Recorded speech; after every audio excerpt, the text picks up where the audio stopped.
દુઃખની વાત ઈ છે, મેં મારી જિંદગીના 5 વર્ષ આમ આદમી પાર્ટીની પાછળ ખર્ચ્યા, 5 વર્ષ ખર્ચ્યા પછી પણ 20 જ મિનિટ થઈ મેં રાજીનામું આપ્યું અને સૌથી પહેલા મને કોઈએ ગાળો દેવાનું કામ કર્યું હોય તો આમ આદમી પાર્ટીના નેતાઓએ કર્યું છે।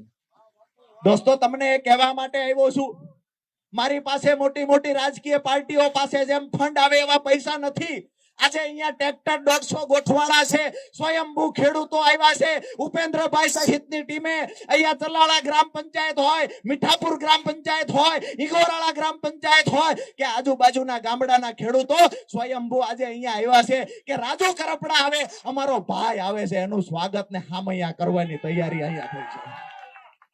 અમે અહીંયા પથ્થરથી ઘડેલા છીએ, અમે ખેડૂતો માટે બધું કુરબાન કરવા નીકળ્યા। 5 જણા ગાળો દઈને અમારું મોરળ તોડવાના પ્રયત્ન કરશે, એમાં અમે ડાઉન નહીં થઈએ, અમે નિરાશ નહીં થઈએ। અમને સમય પણ નથી આવું બધું વાંચવાનો, પણ તમારી 2 પેઢીના સંસ્કાર તમે કોમેન્ટમાં દેખાડો છો ને એ દુનિયા જોવે છે।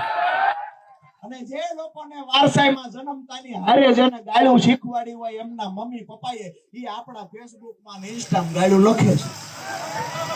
જે જન્મતાની હારે એમના પરિવારમાંથી શીખ્યા છે એવું લખશે। આપણે એમાં ક્યાંય કાદવમાં પડવું નથી, આપણો ગોલ છે મજબૂત ખેડૂત સંગઠન બનાવવું છે। એમની સરકાર છે ત્યાં ખેડૂતો માટે કઈ યોજના લાવતા નથી, અહીંયા તો વાતો કરે છે।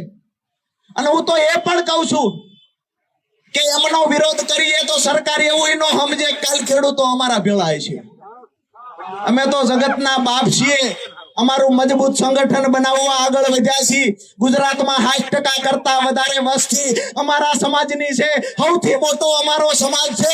તમને પણ વિનંતી કરું છું કે કાલથી કોઈ પૂછે તમે કઈ જ્ઞાતિના, તમે કયા સમાજના, એને કહેજો હાકલો કરી કે ગુજરાતમાં 60% કરતા વધારે અમારો સમાજ છે ને અમે ખેડૂત સમાજમાંથી આવીએ છીએ। ભૂલી જઈએ કોઈ ક્ષત્રિય છે, કોઈ કોળી છે, કોઈ રાજપૂત છે, કોઈ ગિરાસદાર છે ભૂલી જઈએ, કોઈ દલિત છે ભૂલી જઈએ, કોઈ માલધારી આહિર છે એ ભૂલી જઈએ, એક મંચ ઉપર આવીએ કોઈ પાટીદાર છે એ ભૂલી જઈએ।